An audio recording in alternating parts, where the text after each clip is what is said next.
उलमा का इसके अंदर इख्तलाफ है। बहरहाल उलमा कहते हैं कि निकाह टूट जाता है, तो बहरहाल अल्लाह आपको जज़ाए खैर दे।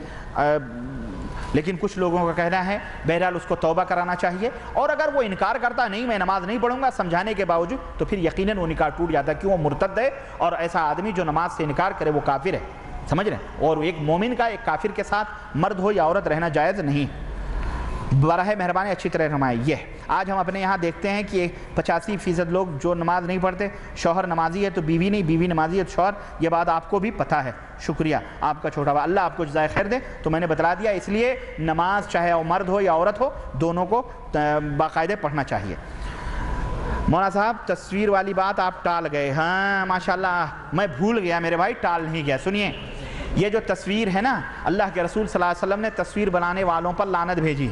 और ये तस्वीर दो तरह की है, एक हाथों से तस्वीर बनाना जैसे कि पेंटिंग वंटिंग करते हैं, और एक उसी हाथ से स्टैचू बनाना, ये उस ज़माने की बात है। लेकिन अगर कोई मशीन आपका अक्स ले रही है, जिस तरह आईना है, आईने के सामने आपका अक्स आ रहा है और उस आईने में आपका अक्स ज़ाहिर हो रहा है, तो उसमें कोई हरज नहीं है। उलमा अहलुस सुन्नह ने इसको जायज़ करार दिया है। और ये इस्लाम के लिए, दीन के फ़रोग़ और उसकी नशर व इशाअत के लिए, जिस तरह आप अपने पासपोर्ट के लिए तस्वीर बनाते हैं, जिस तरह आप अपने इक़ामे के लिए तस्वीर बनाते हैं, हज के लिए तस्वीर बनाते हैं, आइडेंटिटी कार्ड के लिए, तो अल-ज़रूरात तुबीहुल महज़ूरात, ममनुआ चीज़ें ज़रूरतों के ऊपर हलाल होती हैं। तो इस तरह से ये जायज़ है दीन की नशर व इशाअत के लिए। लेकिन आप नाच गाने की वीडियो फ़िल्म बनाएँ, आप जो अपने शादी ब्याह की वीडियो फ़िल्म बनाएँ, ये तमाम सब चीज़ें गलत हैं, नाजायज़ होंगी, क्योंकि ये फजूल खर्ची में आती। तो ये इंसान जो कैमरा लेके तस्वीर बनाता है, वो इंसान का उसमें उसके हाथ का कोई दखल नहीं है,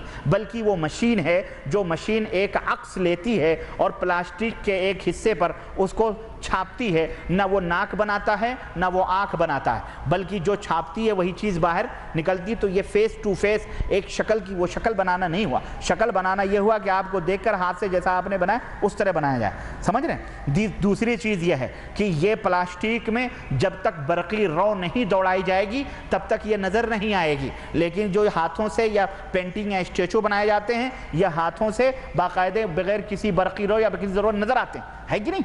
तो बहरहाल इसमें और उसमें ज़मीन आसमान का फ़र्क है। तो दीन की नशर व इशाअत के लिए ये जायज़ है। जिस तरह मौलाना साहब आपकी जेब में पड़ा हुआ फ़ोटो आपने इक़ामे के लिए बनवाया है, ज़रूरत के लिए, आप हज के लिए आते हैं ज़रूरत के लिए, अकाउंट खुलवाते हैं ज़रूरत के लिए, आइडेंटिटी कार्ड ज़रूरत के लिए, पासपोर्ट ज़रूरत के लिए। आप कहते हैं, अगर आप कह रहे हैं कि जनाब आज वैसे भी बगैर इसके भी तबलीग हो सकती है, इसकी क्या ज़रूरत है, तो हम ये भी कह सकते हैं तो आपको एक पासपोर्ट बनवाने की क्या ज़रूरत थी। हिंदुस्तान पाकिस्तान में भी आपको अल्लाह रोज़ी देता था, क्यों आप ये हराम करके यहाँ आए हो। दोनों में फ़र्क करें और दिमाग को कुशादा करें। इंसान इस नए दौर में ये शैतानी डब्बे घर घर में मौजूद हैं, इसकी पाबंदी, इसके लिए क्या कर सकते हैं। आज सबकी हर तरफ से यह है, तो आप कुछ ना कुछ इस्लाम के लिए पेश करें ताकि घरों में बैठे हुए लोग दीन सीख सकें, इस्लाम से करीब आएँ, समझ रहे हैं। तो इस तरह से आप जो है कट्टर मौलवी न बने हैं एकदम कि और दीगर चीज़ों को तो आप छोड़ दें, सिर्फ यही एक के पीछे पड़े रहें। अगर कोई इंसान इंडिया पाकिस्तान में मरे और उसके नमाज़ गायबाना पढ़ना जायज़ है या नहीं, इसमें अहले इल्म का इख्तलाफ है। कुछ लोग कहते हैं जायज़ है, कुछ लोग कहते हैं नाजायज़ है। लेकिन इस सिलसिले में अगर कोई बड़ा आदमी मरा है तो उसके लिए जायज़ है, कोई हरज नहीं। हमने सुना है कि इमाम शाफ़ी रमज़ान मुबारक में पूरे महीने में 60 मरतबा कुरान पढ़ते थे। ये बात कहाँ तक दुरुस्त है अल्लाह बेहतर जानता है। इमाम अबू हनीफ़ा 61 मरतबा पढ़ते थे। हुज़ूर पाक की कितनी बीवियाँ थीं? बुखारी शरीफ के मुताबिक खुद 9 थीं, लेकिन उलमा कहते हैं 11 या 13 थीं। बराए मेहरबानी वजाहत करके। बैक वक्त नबी सल्लल्लाहु अलैहि वसल्लम के 9 बीवियाँ थीं, लेकिन उनमें कुछ जो 11 तक हैं या 13 तक, उसमें इंतकाल करती गई हैं। उनकी बात उनको ले करके 11 या 13 कही जाती हैं, लेकिन आपके बैक वक्त आपके साथ 9 बीवियाँ थीं। हम आपके बेहद ममनून मशकूर हैं, आपने हमारी सही रहनुमाई कर रहे हैं। दिन की हक बातें जो हमने आज तक नहीं सुनी है बता रहे हैं। कुछ सवालात पेश खिदमत हैं, बतलाइए।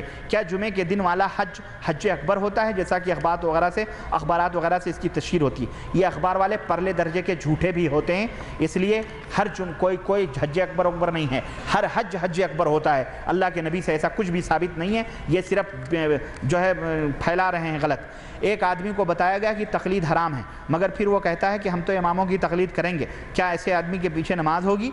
आप अगर उससे कहें भी इमामों की तकलीद किस کس طرح سے کریں گے وہ بیچارے کو پتہ نہیں ہے. آپ اس کو سمجھائیں کہ آپ اللہ کے نبی کی تقلید کریں. اب اگر کوئی بات وہاں نہیں ملتی ہے تو اماموں نے جو مسائل بتلائے ہیں ان میں جن کی باتیں قرآن و سنت سے ملتی جلتی اہلاً و سہلاً ان کی بات تم لے لو. اس کو اتباع کہیں گے, اس کو تقلید نہیں کہیں گے. سمجھ رہے ہیں؟ اس کو سمجھائیں آپ. ایک آدمی نماز پابندی سے نہیں پڑھتا مگر وہ حج کر چکا اور عمرہ کے لیے بڑے اہتمام سے جاتا ہے, اس کے بارے میں کیا حکم ہے؟ بہرحال اگر وہ پابندی سے نہیں پڑھتا ہے تو وہ بہرحال حرام کر رہا ہے, اس کو اللہ سے توبہ کرنا چاہیے اور جو ہے اللہ سے ڈرنا چاہیے اور پابندی کے ساتھ نماز پڑھنا ہے. کیا عورتوں میں امام پیدا ہوئے ہیں؟ عورتوں میں بھی امام پیدا ہوئی ہیں بھائی. ام المومنین حضرت عائشہ صدیقہ اپنے وقت کی امام تھیں, امامت تھیں. ان کے دروازے پر سینکڑوں صحابہ بیٹھ کے درس لیا کرتے تھے. اسی طرح سے بہت ساری کیا کہتے ہیں ازواج یعنی اسلام کی مائیں بہنیں جس کے اندر امام پیدا ہوئی ہیں اور وہ درس دیتی تھیں اور وہ مسائل بھی بتاتی تھیں. اس وقت میرے ذہن میں وہ نہیں یاد آ رہی ہیں ان کے نام, ورنہ میں آپ کو بتاتا. قلندر کس کو کہتے ہیں؟ قلندر گدھے کو کہتے ہیں, ہے نا. جملہ کتنے قلندر ہیں؟ یہ سارے گدھے سارے قلندر ہیں, یہ دمادم مست قلندر ہیں یہ, سمجھ رہے ہیں؟ اور جو ان کو مانے وہ بھی گدھے ہیں, سمجھ رہے ہیں؟ اس کی کوئی حقیقت نہیں ہے. ایک آدمی حج کو جا رہا تھا, راستے میں اس کی ماں کا انتقال ہوا, کسی ہاتھ نے آ کر صحیح کیا. یہ واقعہ کہاں تک صحیح ہے؟ یہ فضائل اعمال کے واقعات ہیں, آپ انہی سے پوچھیں کہاں تک صحیح ہیں. بدعقیدگیاں جو پھیلائے جا رہے ہیں, اللہ ہدایت دے. عذاب قبر کی حقیقت سنی اور روح کے بارے میں جو تفصیلات آپ نے بتلائیں اس کا بہت بہت شکریہ. ہم نے کئی بڑے بڑے مصنفوں کی کتابیں پڑھی مگر سمجھ میں نہیں آئی. میں ایک بات بتانا بھول گیا تھا کہ یہ پوری معلومات اگر آپ کو لینی ہیں تو مولانا عبد الرحمن کیلانی, جناب اقبال صاحب کیلانی کی کتابیں آپ پڑھتے ہیں نا, کتاب الصلاح, کتاب الحج, ابھی ماشاءاللہ انہوں نے جو کچھ لکھی ہیں اللہ انہیں جزائے خیر عطا فرمائے, اور حدیث کی جو انہوں نے خدمت کی اللہ اس کو قبول فرمائے. ان کے چچا ہیں مولانا عبد الرحمن کیلانی, ان کی پاکستان کے, ان کی کتاب ہے عذاب قبر سماع موتا. اتنی موٹی کتاب ہے. آپ پاکستان میں بھی, یہاں بھی شاید مکتبہ دارالسلام میں یا مکتبہ جو یہاں پہ ہیں دوسرے مکتبات ہیں اس میں آپ کو یہ کتاب مل جائے گی. آپ اس میں جا کے خریدیں, اس کا مطالعہ کریں, انشاءاللہ بہت کچھ آپ کو معلوم ہو جائے گا. یہ مرجع میں آپ کو بتلا رہا ہوں مگر سمجھ میں نہیں آیا. اچھا بڑے اچھا اللہ تعالیٰ سے دعا ہے کہ اللہ آپ کی عمر دراز کرے, آپ کو حرافت اور دشمنوں سے بچائے. برائے مہربانی ایک سوال ہے. ہمارے ایک دوست ہیں جو ماشاءاللہ موحد ہیں, داڑھی بھی رکھی ہوئی ہے, ہر لحاظ سے ایک مومن نظر آتے ہیں, مگر ان کی چند عادتیں ہیں جن سے ان کا کوئی احترام نہیں کرتا, نہ ہی کوئی عزت کرتا ہے. وہ عادتیں یہ ہیں. نمبر 1, عورتوں کے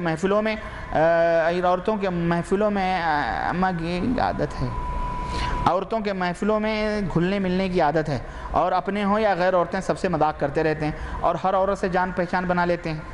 تو بہرحال بھائی اپنی بیوی سے جان پہچان بنائیں, غیر عورتوں سے جان پہچان نہ بنائیں, حرام ہے یہ, کیوں وہ بھی کسی کی بیوی ہے, بہرحال نہیں جانا چاہیے. نمبر 2, وقت کی پابندی نہیں کرتے, وعدہ کر کے گھنٹوں لوگوں کو انتظار کراتے ہیں, یہ بھی نفاق کی علامت ہے. یہ اگر وہ وقت کی پابندی نہیں کرتے, وعدہ خلافی کرتے ہیں تو یہ منافق کی نشانیوں میں سے ایک نشانی ہے, اور ان کے دلوں کے اندر بھی نفاق کا ایک حصہ موجود ہے. اپنی طرف سے فتوے بھی دیتے رہتے ہیں جس کی کوئی سند نہیں ہوتی. اللہ ان کو, ایسے لوگوں کے لیے اللہ کے رسول صلی اللہ علیہ وسلم نے فرمایا ہے کہ اپنی زبان کو کنٹرول کرو ورنہ یہی زبان تمہیں منہ کے بل جہنم میں لے جائے گی, ہے نا. اس لیے بہرحال توبہ کریں. ایک آدمی صرف اپنا نام اور اپنی شان جتانے کے لیے چھوٹا موٹا جھوٹ بولتا ہے اور وعدے کرتا رہتا ہے. جب کوئی سوال کرے تو ہیلے اور بہانے تراشتا ہے. ان کا جھوٹ ایسا ہوتا ہے مثلا کوئی خبر ہو اس کو اپنی طرف سے تھوڑا بڑھا چڑھا کر بتاتا ہے. ایسے آدمی کے ساتھ کیا دوستی رکھ سکتے ہیں؟ جزاکم اللہ خیر. اگر وہ اپنی شان جتانے کے لیے جھوٹا موٹا جھوٹ بولتا ہے اور اس طرح کے, یہ تمام سب بری باتیں ہیں اور بد اخلاقیاں ہیں, ان سے اس آدمی کو توبہ کرنا چاہیے. اللہ ہم کو بھی اور تمام مسلمانوں کو ایسی بد اخلاقیوں اور بری عادتوں سے محفوظ رکھے, آمین. جہاں تک دوستی کا ہے تو آپ دوستی رکھیں, ان کو سدھاریں, ان کو سمجھائیں, اللہ آپ کو جزائے خیر دے. یہ کیا ہے بھائی؟ بخاری پہلے ہے یا حنفی پہلے ہیں؟ تشریح کریں. بخاری پہلے ہیں, نہ حنفی پہلے ہیں, نہ بخاری پہلے ہیں. بخاری پہلے ہیں کیونکہ حنفی 400 برس کے بعد پیدا ہوئے, امام بخاری دوسری صدی میں پیدا ہوئے, اس لیے بخاری پہلے ہیں, حنفی بعد میں. اما امام ابو حنیفہ رحمۃ اللہ علیہ والحمدللہ پہلے تھے. تو حنفی اور امام ابو حنیفہ میں بہت فرق ہے بھائی. سمجھ لو ذرا, یہ مسئلہ سمجھو.